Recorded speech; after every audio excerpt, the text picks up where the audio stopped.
died after being found unconscious inside a running washing machine. Cops in New Zealand are investigating after the child, who is of preschool age, was found in the washing machine, which had been turned. A police spokesperson told stuff.co.nz that emergency services were called to an incident in the suburb of Hoon Hay, Christchurch, at about 5 p.m. on Friday. One person was injured and taken to hospital where they later died. The police are making inquiries into the circumstances of the death and the coroner has been informed, the police spokesperson. Police said the child's death was not being treated as suspicious.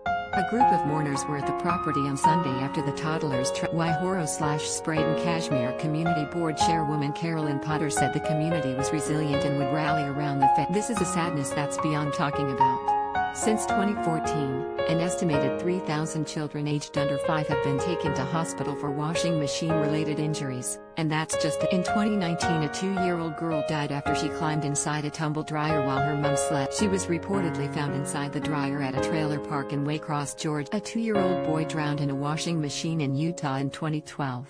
Tiffany Hebb told how little Ollie was helping her throw some sheets into the washing machine the year before a 4-year-old boy drowned inside a washing machine at home after climbing and closing the door behind him. The incident happened at his family home in the United Arab Emirates. Police said the child had been left in the care of his grandmother and uncle while his mum was out. The boy had climbed into the washing machine while playing and the wash cycle started automatically when the door closed, trapping him inside.